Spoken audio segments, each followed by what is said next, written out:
What if these guys were in Overwatch 2? I am, of course, talking about the Spirit Walkers over here. These guys have their chain healing. They've got an ethereal effect where they can go invulnerable and phase themselves out, but then they can't really interact with the game either. What if we had something like that for Overwatch 2? Does that sound wild, too powerful, like something doesn't belong in Overwatch? You'll have to tell me.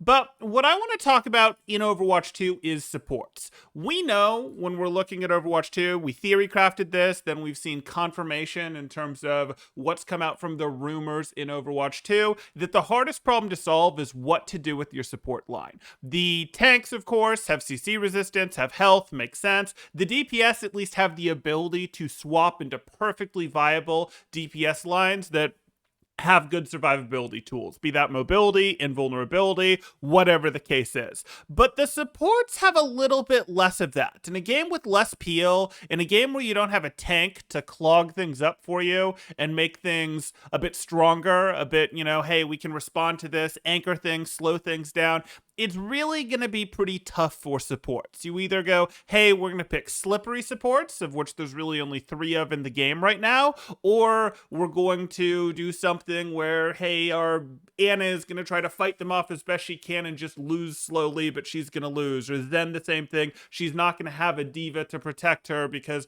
the diva's busy diving, whatever the case may be there. Or, okay, she is going to have someone to protect her, and in order to have someone protect them, we're going to be looking at a 3-person backline while the DPS go do their own things. This has been hard to solve. It's been a, hey, what do we do?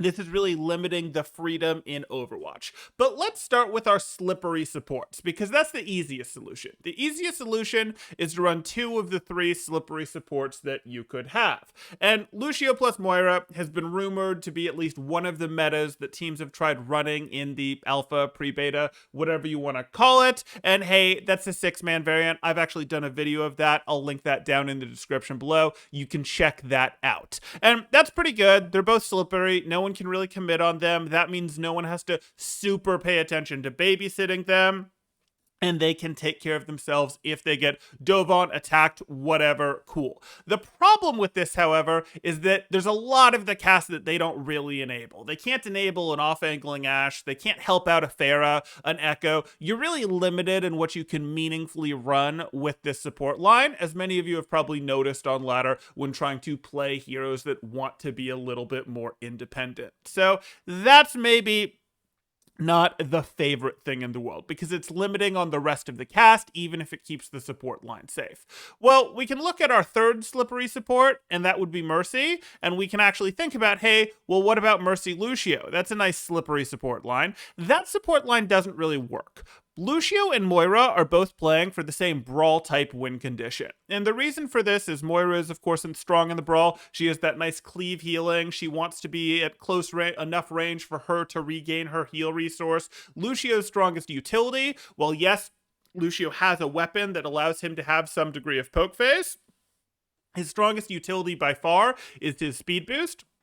And that's mostly useful. It's at its best when it's being used to help a team close in so they can brawl with the other team. It can absolutely be used to kite. It can be used to keep a more powerful flex support like a Zen or a Bap or an Ana away from an opposing team that wants to brawl with them. But its strongest utility has mostly been, let's get into the brawl phase. Let's use this to get into the brawl phase in a more efficient manner, take less poke on the way in. So he's looking to close into that brawl phase faster when he's at his best. Mercy, on the other hand, is looking to play more to poke strength. She has a damage boost, she has a resurrect that's going to work best in poke v poke situations where she can cleanly get reses off, not in situations where someone went down in the middle of a brawl or a dive happened, someone went down, and those divers can very much puppy guard that corpse and not let her res them. So they actually have anti-synergy. You've probably noticed this on ladder. Lucio Mercy is one of the worst support combos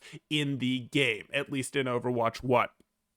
So what could we do? We have currently a sort of double brawl support line where both supports are slippery, but we don't have a way to get good poke. Our poke support lines have been things like, hey, let's run Zen plus BAP. Well, that has some issues, as we've talked about in Overwatch 2, where the peel just may not be strong enough. The slipperiness is at a premium.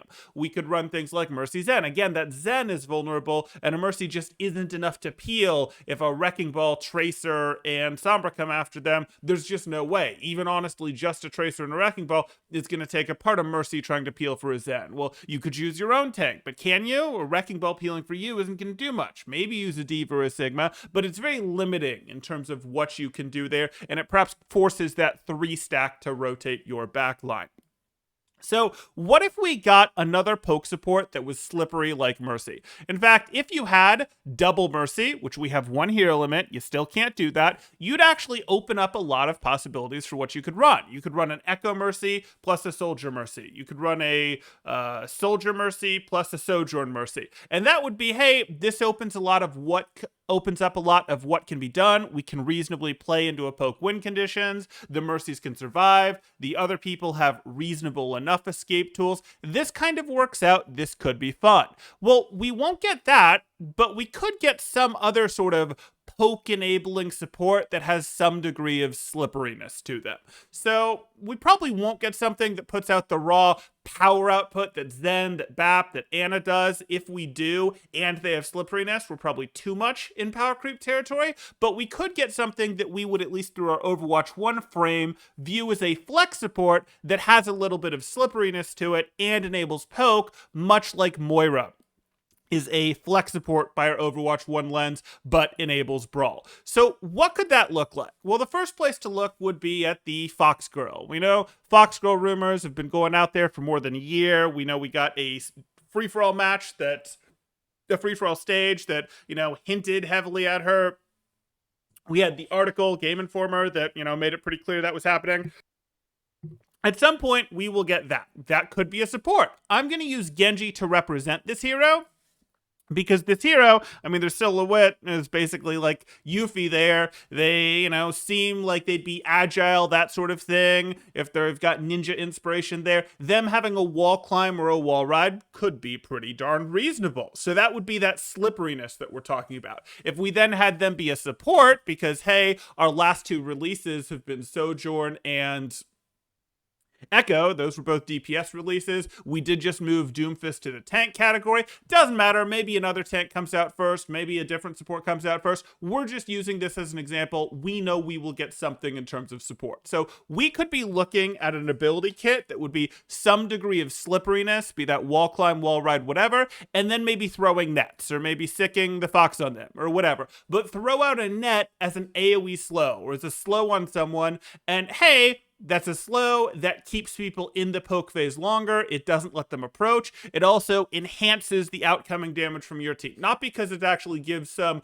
they take more damage when they're in the net, but just slower enemies are easier to hit shots on, easier to hit headshots on. We now have a slippery hero that enables poke, that could be used at the same time as Mercy is being used, and might even allow you to run some slower DPS, like a Casty, something like that, because, hey, you can control the enemy's movement a little bit more to protect something like that. Oh, okay, that starts looking pretty interesting, and that seems like a pretty reasonable thing for a support to have, a slow, or maybe an AoE slow, and then a little bit of slipperiness themselves. They'd obviously need some sort of heal on top of that. We don't really need to get into the details, but something along those lines could be in the foreseeable future, and would reasonably change how the game is played by giving us the ability to have 2 slippery poke supports, which opens things up quite a bit.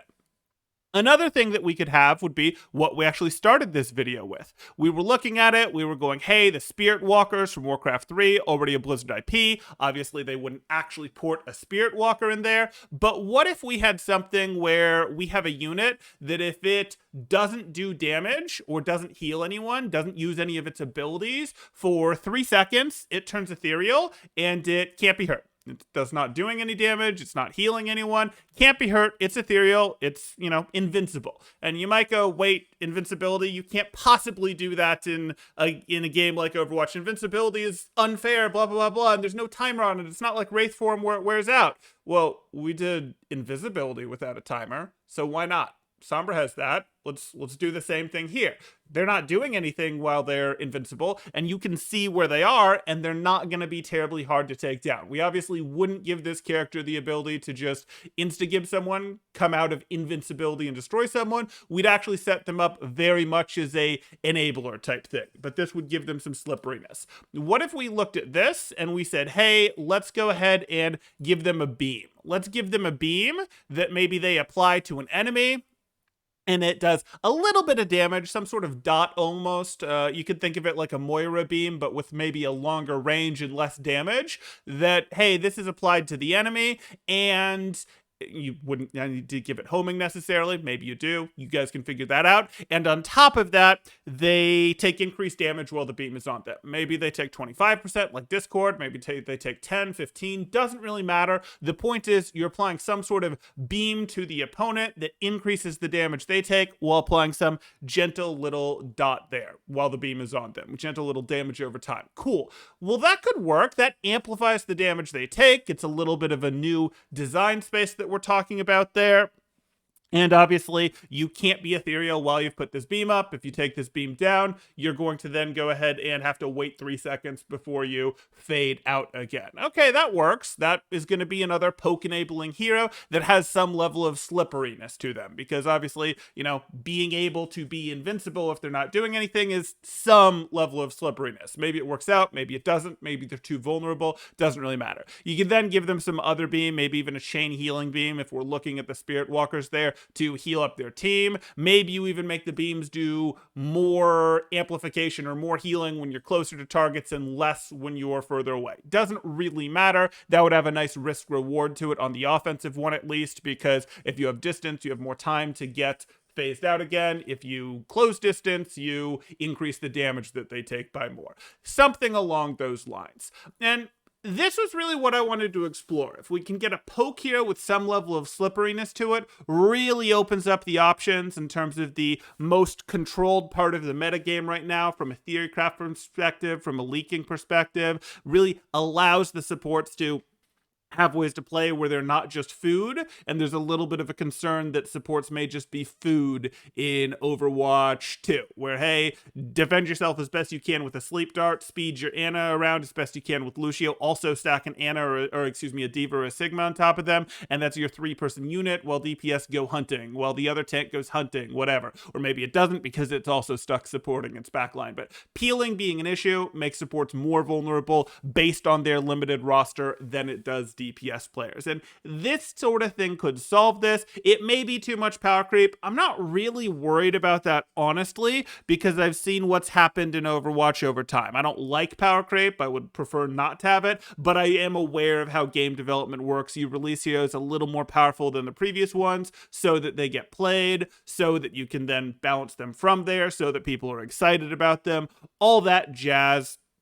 And we've certainly seen heroes creeped out of reasonability already. Winston would like to have a talk with Wrecking Ball. Ana, to a degree, might like to have a talk with Baptiste there. So a little bit more on this could make sense. But let me know what you think. Is this the solution? Is this how we make supports not food? Does the game hit a good state if we have a poke-enabling slippery support like this?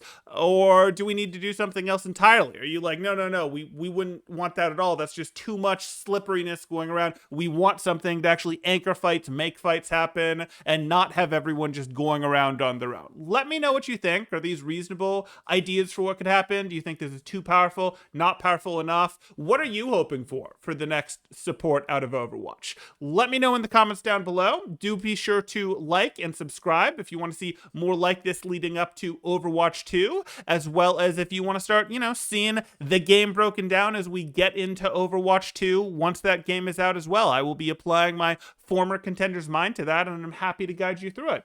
Thanks. Temporal out.